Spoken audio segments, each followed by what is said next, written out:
अस्सलामु अलैकुम वरहमतुल्लाहि वबरकातुहू। अल्हम्दुलिल्लाह अल्हम्दुलिल्लाहिल्लज़ी कतबल आसार, अल्हम्दुलिल्लाहिल्लज़ी खलक़ कुल्ल शैइन, अल्हम्दुलिल्लाहिल्लज़ी हदाना इला सिरातिम मुस्तक़ीम, अल्हम्दुलिल्लाहि अव्वलहु व आखिरहु, अल्हम्दुलिल्लाहि ज़ाहिरन व बातिना, अल्हम्दुलिल्लाहि व कफ़ा व सलामुन अला इबादिहिल्लज़ीना इस्तफ़ा। अम्मा बाद फ़अऊज़ु बिल्लाहि मिनश शैतानिर रजीम। बिस्मिल्लाहिर रहमानिर रहीम। वल मुमिनून वल मुमिनात बअज़ुहुम औलियाउ बअज़ यअमुरून बिल मअरूफ़ व यनहौना अनिल मुनकर। वक़ाल नबी सल्लल्लाहु तआला अलैहि वसल्लम सिल मन क़त्तअक। वक़ाल नबी सल्लल्लाहु तआला अलैहि वसल्लम ला युमिनु अहदुकुम हत्ता अकूना अहब्बा इलैहि मिन वालिदिही व वलदिही वन्नासि अजमईन। वक़ाल नबी सल्लल्लाहु तआला अलैहि वसल्लम लौ काना बअदी नबिय्यि लकाना उमर। वक़ाल नबी सल्लल्लाहु तआला अलैहि वसल्लम अल हसन वल हुसैन सय्यिदी शबाबि अहलिल जन्ना।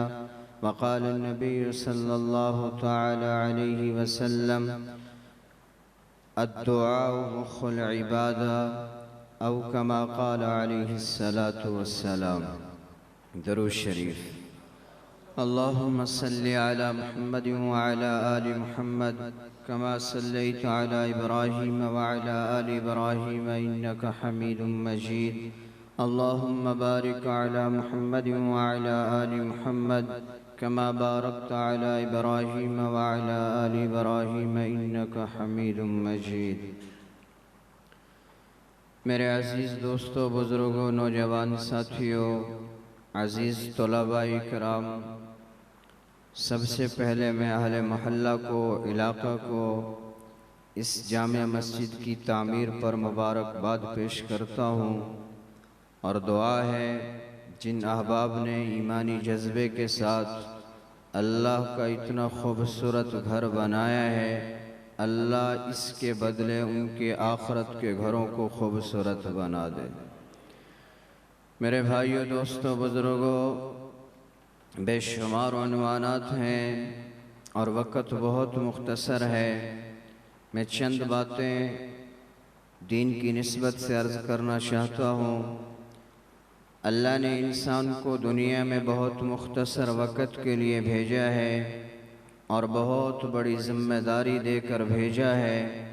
अल्लाह ने नबियों का काम जनाब रसूलुल्लाह सल्लल्लाहु तआला अलैहि वसल्लम की ख़त्म नबुव्वत के सदक़े इस उम्मत को अता फ़रमाया है। ईमान के बाद सबसे बुनियादी काम ईमान वाले का ये है अमर बिल मारूफ़ नहीं अनिल मुनकर, के लोगों को अल्लाह की तरफ बुलाए, लोगों को अल्लाह का तारुफ़ करवाए, लोगों को नेकी की दावत दे, लोगों को अच्छे कामों की दावत दे और ख़ुद भी बुरे कामों से बाज रहे और लोगों को भी दूसरे बुरे कामों से बाज रहने की वसीयत व नसीहत करता रहे।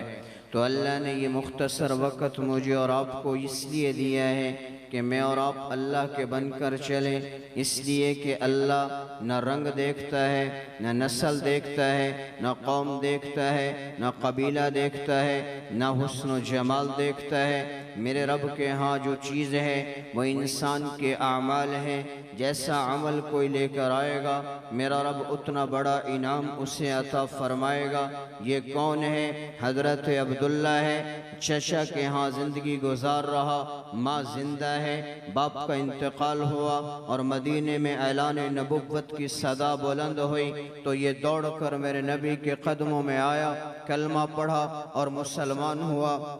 चंद दिन गुजरे, चचा को पता चला, कहने लगा तू उस नबी का साथ छोड़ दे वरना मैं तुझे बड़ी सख्त सजा दूंगा। हजरत अब्दुल्ला कहने लगे ए मेरे चचा जान, जो चाहे कर लो, मैं उस नबी का साथ नहीं छोड़ सकता। तो चचा ने एक धमकी दी, फरमाया फिर मेरे घर से निकल जाओ। हजरत अब्दुल्ला के पास बकरियां थी, उन्होंने इकट्ठा किया और उन्हें हाँक कर ले जाने लगे। तो चचा दौड़ कर आगे बढ़ा और उसने बाजू पकड़ा और कहा है मेरे भतीजे, अगर तू मेरा साथ छोड़ रहा, उस नबी का साथ देता है, तो ये बकरियों का रेवड़ मेरे घर में रहकर बनाया है, इसे यहीं छोड़ कर जाना पड़ेगा। अब्दुल्ला तेरी मोहब्बत पर कुर्बान जाऊं, अब्दुल्ला तेरे इश्क पर कुर्बान जाऊं, तेरे ईमान पर कुर्बान जाऊं। वो सारी बकरियों का रेवड़ छोड़ा, तन्हा जाने लगे। जो चचा से फिर भी बर्दाश्त ना हुआ, फिर दौड़ कर आगे बढ़ा और बाजू पकड़ कर कहने लगा ऐ मेरे भतीजे, ये तेरे बदन पर जो कपड़े हैं ये तूने मेरे घर की कमाई से बना कर पहने हैं। अगर मेरा साथ छोड़ रहा है, उस नबी का साथ दे रहा है, तो ये बदन के कपड़े भी उतार दे। अब्दुल्ला तेरे ईमान पर कुर्बान जाऊं। कैसे अल्लाह के दीन के लिए कुर्बानियां सहाबा इकराम ने दी हैं। अल्लाह की कसम, ये तो एक अब्दुल्ला है, ये तो एक अब्दुल्ला है। मेरे नबी पर ईमान लाने वाले एक अब्दुल्ला नहीं, सबकी दास्तान जुदा जुदा है, सबका अंदाज़े मोहब्बत जुदा जुदा है, सबकी कुर्बानियाँ बेमिसाल हैं। मैं सिर्फ समझाने के लिए इनका तज़किरा कर रहा हूँ। हजरत अब्दुल्ला ने बदन के कपड़े उतारे तो अलिफ नंगे हो गए। माँ की नज़र पड़ी तो माँ ने अपनी चादर फेंक दी। हजरत अब्दुल्ला ने दो टुकड़े किए, एक को नीचे बांधा, एक को ऊपर लिया और रात की तन्हाई में चलते चलते मस्जिद नबी में पहुंचे। फजर की नमाज पढ़ाकर मेरा नबी बाहर आया तो देखा सतून के साथ कोई अजनबी बैठा हुआ है। अल्लाह के नबी करीब आए तो देखा ये तो अब्दुल्ला है। अब्दुल्ला भी खड़े हुए और आंखें बरस पड़ी। सारी दास्तान अब्दुल्ला की आंखों ने सुना दी। मेरे नबी ने सीने से लगाया। हजरत अब्दुल्ला रो कर कहने लगे अल्लाह के रसूल, मैं आपकी मोहब्बत में, अल्लाह की मोहब्बत में घर भी छोड़ आया, बकरियां भी छोड़ आया, हत्ता के बदन के कपड़े भी उतार आया। तो मेरे नबी ने फरमाया अब्दुल्ला, तूने घाटे का सौदा नहीं किया, तो घर छोड़कर, अपने बदन के कपड़े छोड़कर, अपना बकरियों का माल छोड़कर तूने घाटे का सौदा नहीं किया, तूने ईमान बचाकर नफे का सौदा किया। हाय मेरा रब बड़ा कदरदान है। कोई आए तो सही उसकी तरफ, कोई चले तो सही उसकी तरफ, कोई उसे पुकार कर तो देखे, कोई उसके सामने अपनी जबीन तो झुकाए। आज दुनियादारों के सामने रोते हो, रिश्तेदारों को हालात सुनाते हो, दोस्तों को अपने हालात सुनाते हो, वो सब मजाक करते हैं। एक रब की मेहरबान जात है, अल्लाह की कसम, जब कभी दुख आए, जब कभी गम आए, जब कभी जमाना तुम्हारा दुश्मन नजर आए, उस रब के सामने दामन फैला कर देखना, दुनिया तुम्हें छोड़ देगी, मेरा रब तुम्हें थाम लेगा। मेरे नबी ने फरमाया आज के बाद तुम अब्दुल्ला नहीं हो, अब्दुल्ला जुल्बजादैन हो। जुल्बजादैन का माना दो चादरों वाला, एक ऊपर एक नीचे।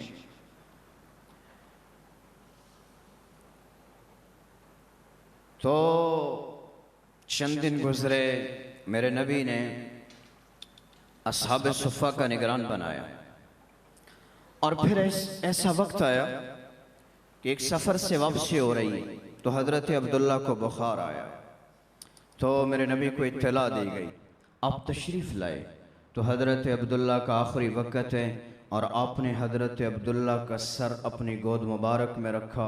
अब आखिरी लम्हा है, अब्दुल्ला की आँखें जनाब मुहम्मदुर रसूलुल्लाह सल्लल्लाहु तआला अलैहि वसल्लम का चेहरा देख रही हैं और मुहम्मदुर रसूलुल्लाह सल्लल्लाहु तआला अलैहि वसल्लम की आँखें अब्दुल्ला का चेहरा देख रही हैं। इसी हाल में रूह परवाज कर गई।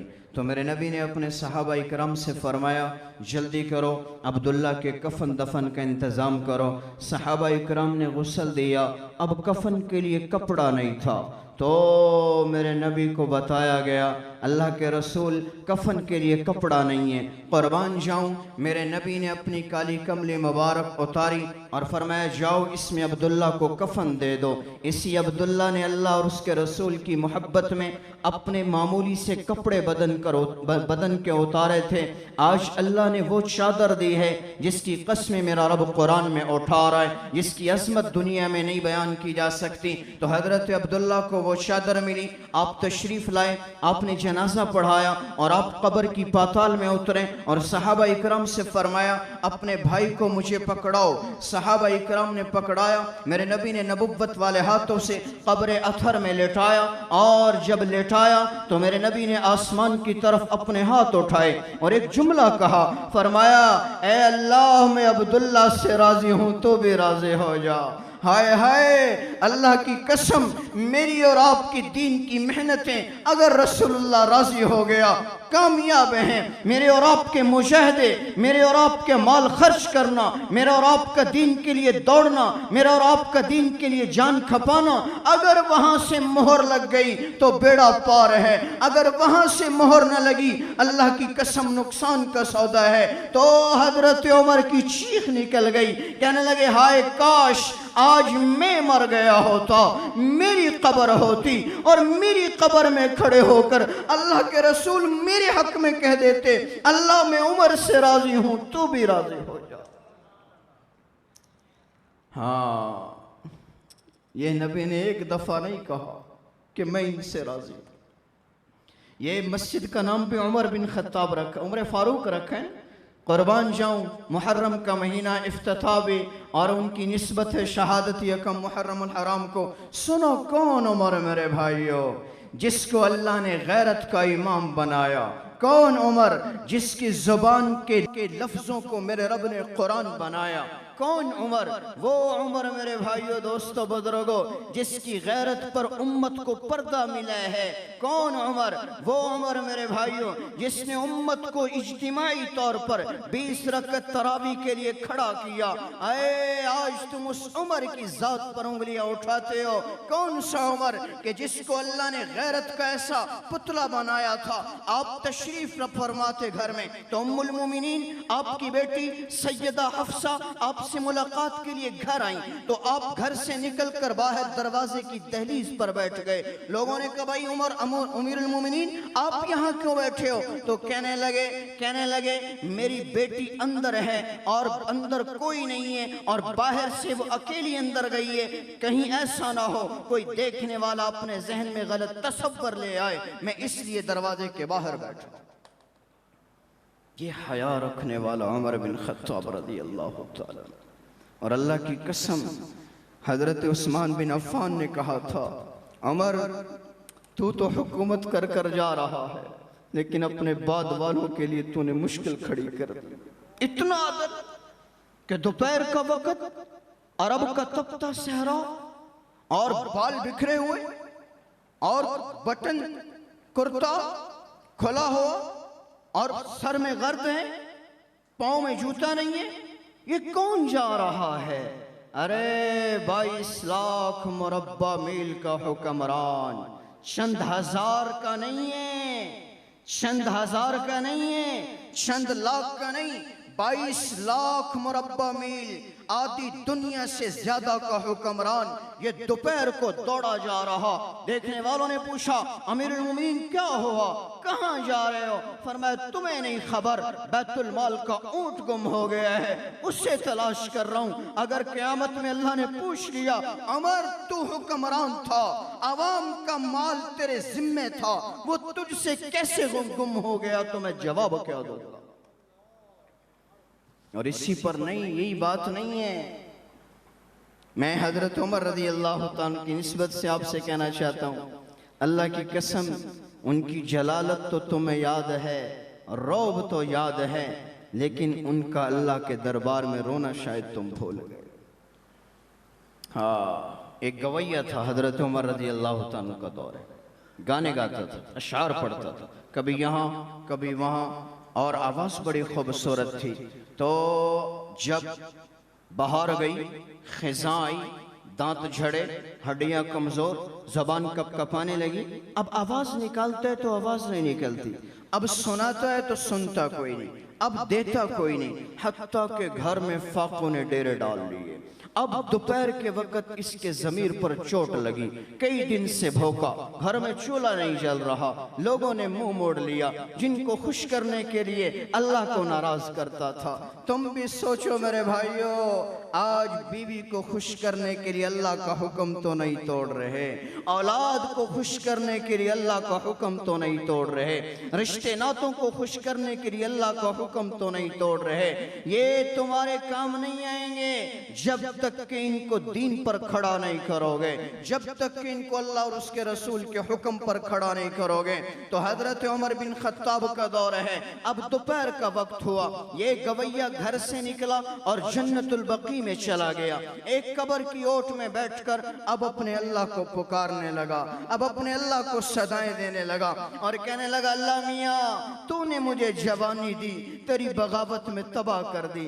अल्लाह मियाँ तूने आवाज दी, तेरी नाफरमानी में तबाह कर दी। अल्लाह मियाँ तूने सेहत दी, तेरी नाफरमानी में तबाह कर दी। आज अपना दामन फैला रहा है, तू किस लिए? इस पेट के लिए फैला रहा है। कहने लगा, अल्लाह मियाँ मैं तेरा बंदा हूँ और तू मेरा खालिक है। दुनिया वालों ने मुंह मोड़ लिया, तूने भी मुंह मोड़ लिया, तो तुझे रब कौन कहेगा?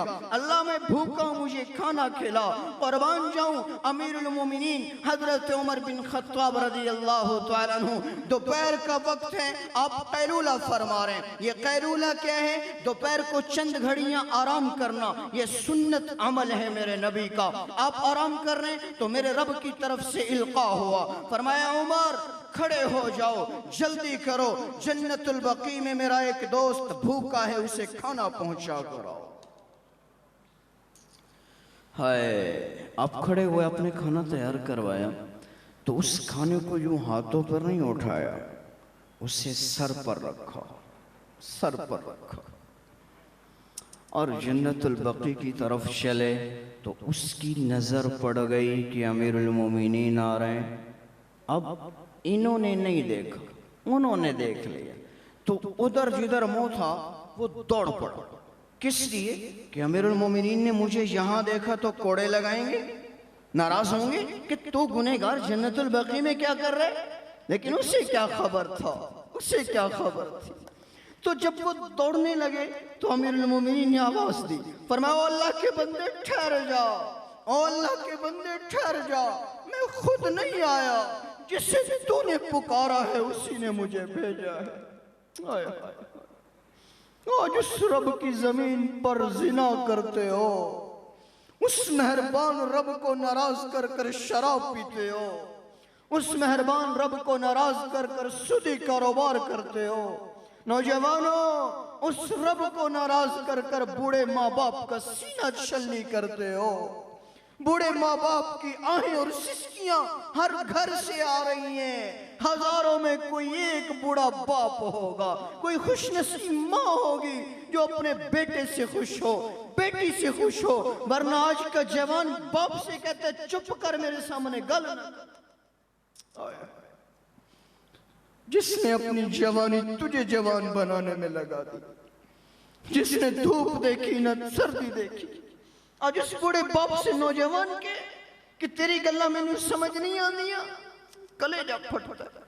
ये कल की बात है, एक नौजवान अपनी माँ को दाता दरबार पर छोड़कर चला गया। तुम उस यजीद को रोते हो, मैं तुम्हें रो रहा हूं। मेरे हर मोहल्ले में करबला बनी हुई है, हर घर में नफरतें हैं, लड़ाइयां झगड़े। कितने जवान बाप को गोलियों से छलनी कर रहे हैं, कितनी बेटियां माओ को जलील कर रही हैं, कितने भाई भाई का गला काट। मुसलमान बनो। उमर बिन खत्ताब क्या अजीम इंसान थे, जिसने पूरी जिंदगी आले रसूल का अदब किया, पूरी जिंदगी आले रसूल को औलाद से बढ़कर रखा, पूरी जिंदगी। कभी उनको सीने से लगाकर चूमते थे और कभी मिंबर पर बैठे हुए वो आ जाते तो आप मिंबर छोड़ देते। और जब यमन से जोड़े आए तो हजरत हसन और हुसैन को पूरे नहीं आए, आपने फिर ऑर्डर भेजा कि इनका मैच करो, इनका नाप लो और खूबसूरत आला किस्म का जोड़ा बनवा कर मंगवाया और फिर हसन हुसैन को पहनाया। मेरे भाइयों, ये वो असहाब रसूल हैं जिन्होंने सारी जिंदगी आले रसूल की गुलामी की है। मैं तफसील में नहीं जाना चाहता। ये वो उमर बिन खत्ताब है, अल्लाह आपको भी ले जाए, मुझे भी ले जाए। आप जब मदीना में बाबुस्सलाम से दाखिल हों तो तीसरा सतून जहाँ आता है, ये तीसरा सतून उस वक़्त मस्जिद नबवी छोटी थी, जहाँ हजरत अब्बास रज़ी अल्लाह तआला का घर था और उसका एक परनाला था।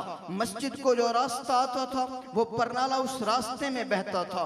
बारिश होती, लोगों के कपड़े गंदे होते तो लोगों ने आकर हजरत अमीरुल मोमिनीन से कहा, आप ये परनाला तब्दील करवाएं, हम नमाज के लिए आते हैं तो हमारे कपड़े गंदे होते हैं। तो अमीरुल मोमिनीन ने पूछा किसका मकान है? फरमाया हजरत अब्बास का है। आप घर तशरीफ लाए, पूछा हजरत अब्बास कहाँ हैं? फरमाया वो तो सफर व तिजारत पर गए हैं। फरमाया अच्छा, मैं हुक्म देता हूँ इस परनाले को तब्दील कर दो।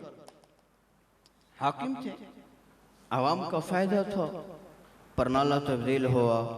चंद दिन के बाद हजरत अब्बास रजी अल्लाह तआला अन्हु वापस आए तो घर का परनाला तब्दील है। फरमाया किसने किया? अमीरुल मोमिनीन ने किया। फरमाया घर मेरा है, वो कौन है मेरे घर में मेरी इजाजत के बगैर मुदाखलत कर? उसी वक्त मदीने की अदालत में रिट दायर कर।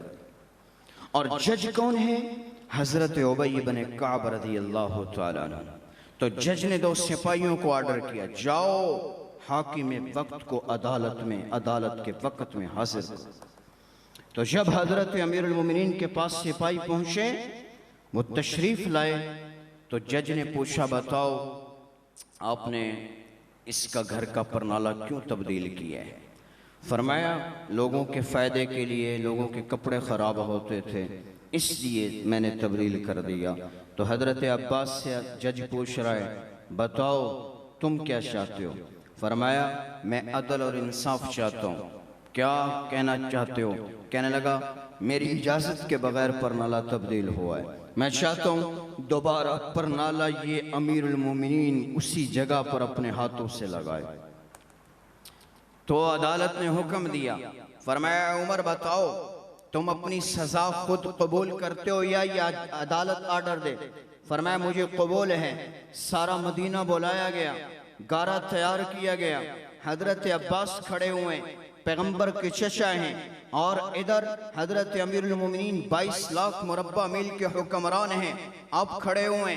अब गारा बनाया गया। अब हजरत अब्बास से कहा गया आप मेरे कांधों पर सवार हो जाओ और ये परनाला उसी जगह पर लगाओ जिस जगह पर ये लगा हुआ था। तो अमीरुल मोमिनीन के कांधों पर जब हजरत अब्बास सवार हुए, अरे लोग कहने लगे अब्बास कुछ तो ख्याल कर, ये 22 लाख मुरब्बा मील का हुक्मरान है। लेकिन कुर्बान जाऊं, हजरत उमर ने कहा लोगों खामोश हो जाओ, मैं इसी का मुस्तहिक हूँ। आप नीचे हुए, उन्होंने गारा पकड़ाया, हजरत अब्बास ने वहां लगा दिया। जब लगाकर नीचे उतरे, हजरत उमर बिन खत्ताब की पेशानी चूमी, सीने से लगाया और एक जुमला फरमाया, फरमाया उमर मैं आपसे बदला नहीं चाहता था, बल्कि मैं तो आपके अदल इंसाफ को देखना चाहता। ऐसा हुक्मरान रोए जमीन पर ना पहले आया है और शायद क़यामत तक ये जमीन देख भी ना सके। मेरे भाइयों, दोस्तों, बुजुर्गों, उस उमर रजी अल्लाह ताला की निस्बत से ये मस्जिद है। अब इस मस्जिद की आबादी है आमाल से, इस मस्जिद की आबादी है आमाल से, तालीम के हलकों से, दीन के मुज़ाकरों से, कुरान की तिलावत से, उम्मत की फ़िक्र और मशवरे के लिए बैठना, इन आमाल से इस मस्जिद की आबादी है। देखो मस्जिद बनाना मेरे नबी का सुन्नत अमल है। आप हिजरत फरमाकर जब क़ुबा के मकाम पर आए तो आपने फैसला किया यहाँ मस्जिद होनी चाहिए, बुनियादें खोदी गईं। आपने हजरत अबू बकर सिद्दीक को फरमाया जाओ एक पत्थर उठा कर लाओ। वो पत्थर उठा कर लाए। अल्लाह के नबी बुनियादों में नीचे उतरे, आपने वहाँ पत्थर रखा। फिर फरमाया उमर तुम भी एक पत्थर लेकर आओ। तो हजरत उमर पत्थर लेकर आए, आपने अपने हाथों से बुनियादों में रखा। फिर फरमाया उस्मान तुम भी पत्थर लेकर आओ। तो वहाँ पत्थर लाया गया, अल्लाह के नबी ने रखा। अब हजरत अली थे नहीं, वो पीछे मदीने में थे, उनके पास अमानतें थी मक्का वालों की। वो पीछे मक्का में थे, उनके पास मक्का वालों की अमानतें थी। अब 7 दिन के बाद हजरत अली तशरीफ लाए। आपने फरमाया अली तुम भी एक पत्थर लेकर आओ। आप पत्थर लेकर आए, अल्लाह के नबी ने वहां रखा।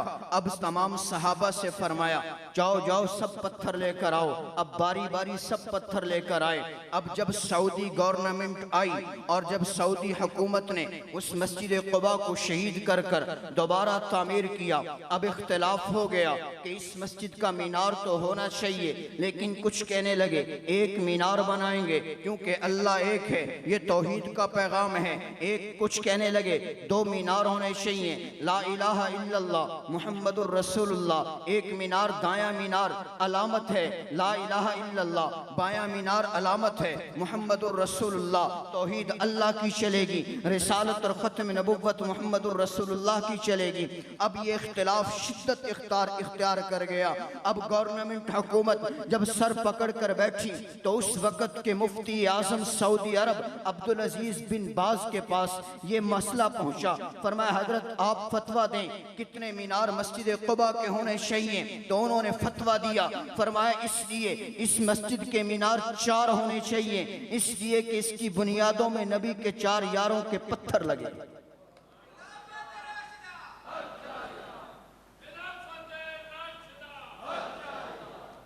पहला पत्थर हजरत अबू बकर सिद्दीक के हाथों से रखा गया, दूसरा हजरत उमर, तीसरा उस्मान, चौथा अली। फरमाया इसके मीनार भी 4 होने चाहिए। तो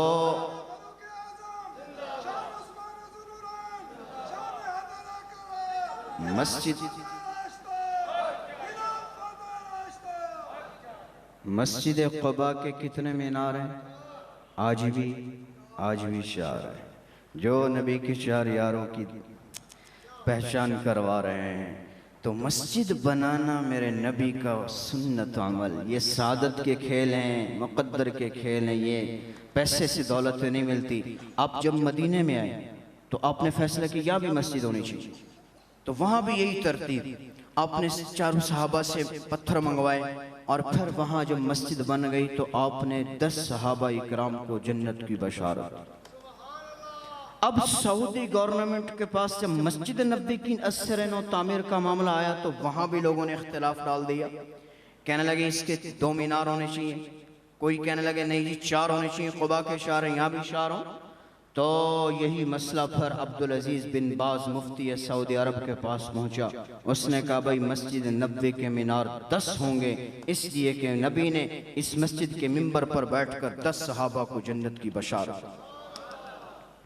तो मेरे भाइयों मस्जिद बनाना ये ईमान की दलील है, मस्जिद को आबाद करना ये ईमान की दलील है, मस्जिद में माल लगाना ईमान की दलील है, मस्जिद में जान लगाना ईमान की दलील है। हजरत शाह अब्दुल अजीज हजरत खलीफा हारून रशीद ने मस्जिद बनाई, ऐलान किया कोई रुपया न दे, कोई चंदा न दे, मैं अकेला तामीर करूंगा। जब तामीर हो गई, आज इफ्तिताह का दिन आया, मजदूर खड़े हुए, मिस्त्री खड़े हुए। भाई क्यों खड़े हो? भाई हमारा छोटा सा काम रह गया कि एक परनाला रहता है, यहाँ बादशाह आएगा, मौका देखेगा, ऑर्डर करेगा, परनाला आएगा, हम लगाएंगे पर हम फारग हो जाएंगे। तो वो गरीब बंदा कहने सोचने लगा ये कौन सी महंगी चीज है। वो फौरन बाजार पहुंचा, परनाला लाया, मिस्त्री को दिया कि ये लगा दो। अब बादशाह इफ्तिताह कर कर चला गया। रात को ख्वाब में अल्लाह ने उसे जन्नत के नजारे करवाए, जन्नत के आलीशान महल्लात दिखाए। तो देखा एक महल पर उनका नाम लिखा हुआ है। फरमाया दुनिया में तूने मेरा घर बनाया, ये उसका बदला है, और साथ में जो महल है इनके महल से भी खूबसूरत है। तो बादशाह हैरान अल्लाह से सवाल करने लगा, अल्लाह मियाँ मैंने तो अल्लाह का घर बनाया, इसलिए मुझे इतना बड़ा मकाम मिल गया, मकान और महल मिल गया, ये साथ वाला किस अमल की वजह से मिला है? तो अल्लाह ने फरमाया जो घर तूने मेरा तामीर किया है उसी में एक गरीब ने एक परनाला लगाया था, तुझे अपनी हैसियत के मुताबिक अजर मिला है, उसे उसकी हैसियत के मुताबिक अजर मिला है। तो बादशाह सुबह उठा, उसने रियाया में ऐलान कर दिया, भाई आज के बाद जिसका जी चाहे वो मस्जिद में पैसा लगाए, वो बैतुल खला बनवाए, वो ट्यूटू का इंतजाम कर दे, वो सफ़े लाकर बिछा दे, खिड़कियां बनवा दे। जब अल्लाह पूरी मस्जिद बनाने पर भी महल दे, एक परनाले पर भी महल दे, और ये मैं कौन होता हूं तुम्हें अल्लाह की खिदमत से रोक सकूं? तो मेरे भाइयों, दोस्तों, बुजुर्गों, मस्जिदों में माल अल्लाह हर किसी का कबूल नहीं करता।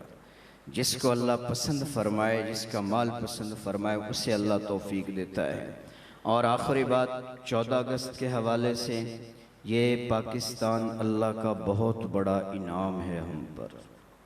ये वतन अज़ीज़, अभी मैं काजी साहब के पास बैठा हुआ था, यकीन माने उनके बातों से चंद लम्हे मैंने उनकी सोहबत इख्तियार की है, लेकिन मुझे मसलके देवबंद के मुहाफिज नज़र आए।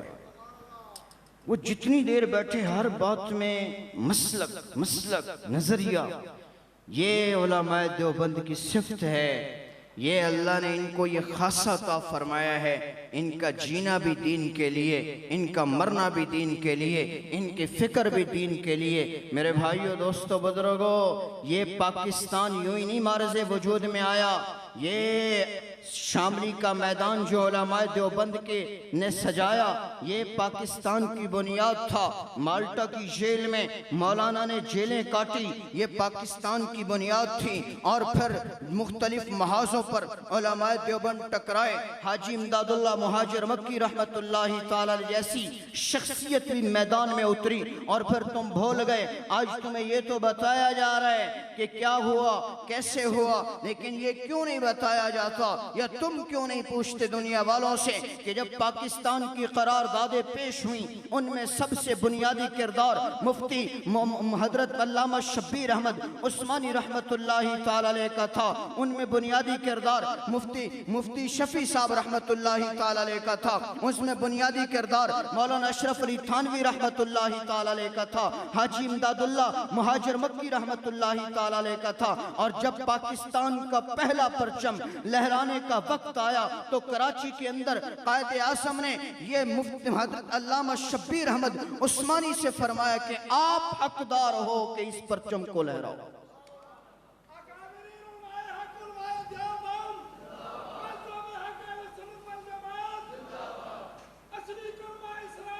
पर हमारे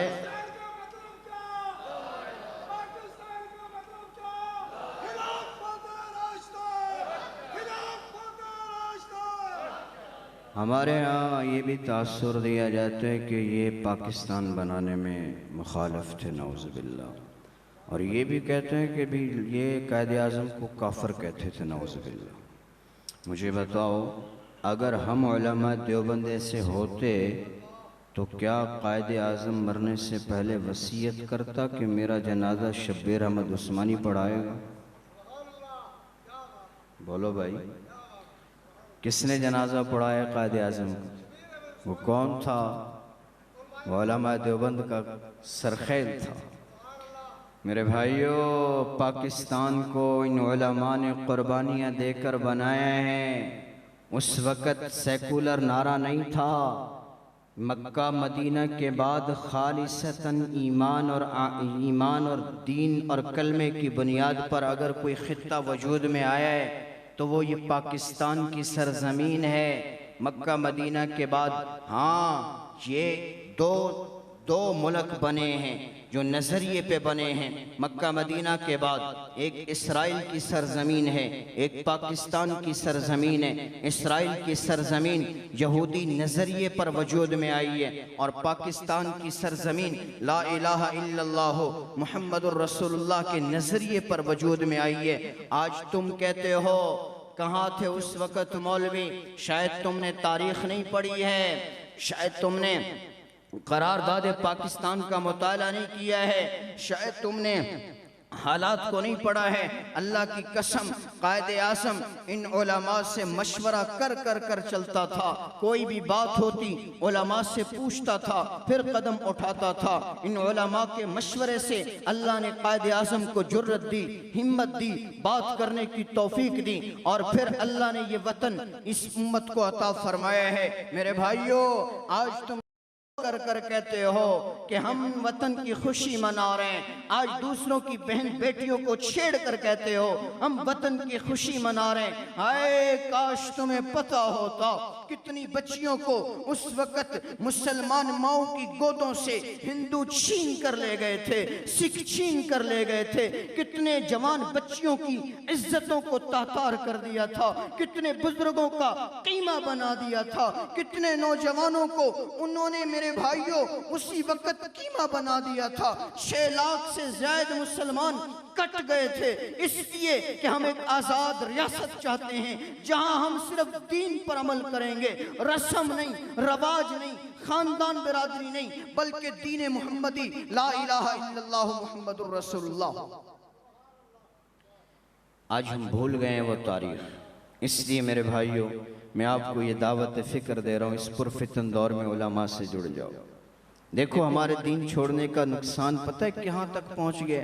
ये उलमा बैठे हुए हैं, मेरा तो रोज़ाना का मुशाहिदा है, अगर बाप का इंतकाल हो जाए तो बेटा मैयत को हाथ नहीं लगाता, माँ का इंतकाल हो जाए बेटी मैयत को हाथ नहीं लगाती।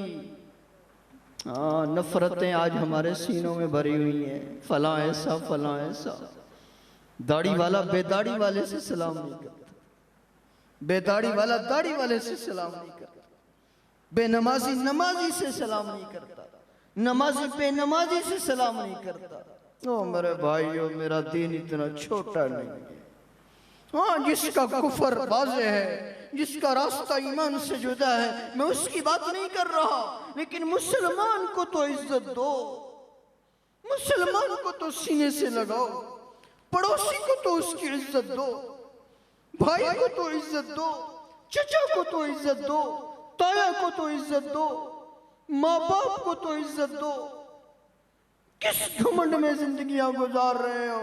ये कल का वाक़या गुजरांवाला में वैन टकराई है, टोयोटा हाइएस एक गाड़ी से टकराया और जितनी सवारियां उसमें बैठी थी चंद मिनट में देखते देखते वो सीटों पर बैठी बैठी कोयला बन गई। क्या खबर है हमारा क्या अंजाम होगा? हमें क्या खबर है हमारे साथ क्या होने वाला है? हमारे जाने के बाद लोग हम पर थूकेंगे या हमें देख कर रोएंगे? बहुत लंबा सफर आ रहा है मेरे भाइयों, मैं अल्लाह का वास्ता देता हूँ, जिंदगियों का रुख बदलो। आओ रहमत दो आलम सरवर कायनात के कदमों में, कैसा महबूब नबी, एक बद्दो देहात का रहने वाला बैतुल्लाह में आया, तो तवाफ करते हुए क्या कह रहे हैं? या रहीमु या करीमु, या रहीमु या करीमु। तो यही आवाज उसके पीछे से आ रही है, या रहीमु या करीमु। तो उसने यूं मुड़कर देखा तो कहने लगा, ए हुस्न जमाल के मालिक, तू मेरा मजाक उड़ा रहा है, या तो बाज आ जा वरना मैं अपने नबी से तेरी शिकायत करूंगा। आय हाय, उसे पता ही नहीं जिससे मैं बात कर रहा हूं यही मेरा नबी है। क्या मोहब्बत थी उसके सीने में। तो मेरे नबी ने पूछा, अपने नबी को पहचानता भी है? कहने लगा, नहीं नहीं नहीं, आज पहली मर्तबा ईमान लाने के बाद बैतुल्लाह में आया हूँ, यहाँ की ज़ियारत के बाद नबी के कदमों में जाऊंगा। तो मेरे नबी ने फरमाया, तेरा नबी मैं ही हूँ, बस इतना सुनना था, बेखुद हो गया, कदमों में गिर गए।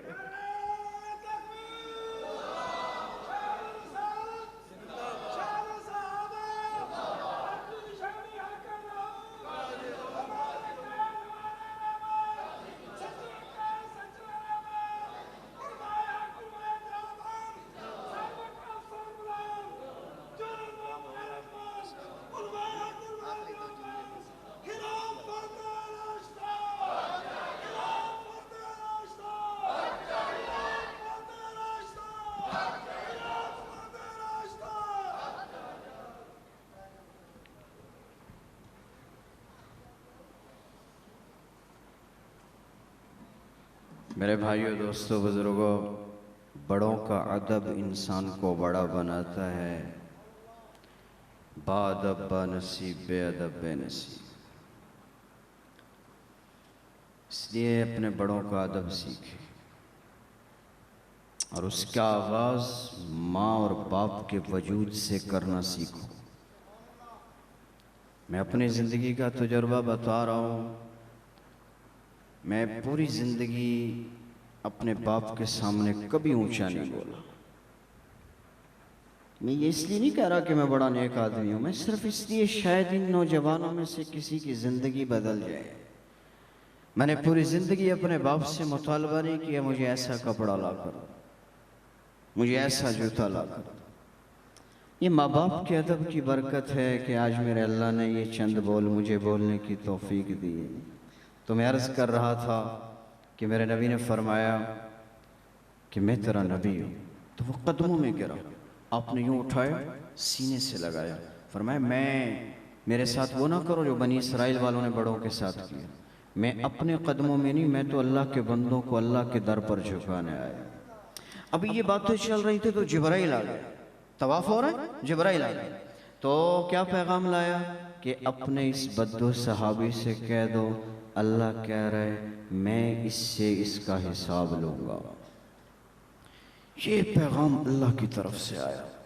तो वो बद्दू से मेरे नबी ने जब ये कहा ना कि अल्लाह तेरा तुझसे हिसाब करेगा, तो वो भी मौज में आकर कहने लगा अल्लाह के रसूल फिर मेरा भी एक पैगाम अल्लाह को पहुँचाएँ। अगर अल्लाह मेरे गुनाहों का हिसाब करेगा मैं उससे उसकी मग़फ़रत का हिसाब करूँ। अगर अल्लाह मुझसे मेरे बुखल का हिसाब लेगा मैं उससे उसकी सखावत का हिसाब लूँगा। जिब्राइल वापस आया और क्या पैगाम लाया कि अल्लाह कह रहा है अपने इस बद्दू सहाबी से कह दो न ये मुझसे हिसाब ले न मैं अल्लाह इससे हिसाब। तो मेरे भाइयों, दोस्तों, बुजुर्गों, दीन से जुड़ोगे, माँ बाप का अदब करोगे, उलमा को इज़्ज़त दोगे, मदारस से जुड़ोगे, अपनी ज़िंदगियाँ बदलोगे, आमाल ज़िंदगी में ज़िंदा करोगे। अल्लाह हम सब को आमाल वाली ज़िंदगी नसीब फरमाए। व आखिर दावाना अल्हम्दुलिल्लाहि रब्बिल आलमीन।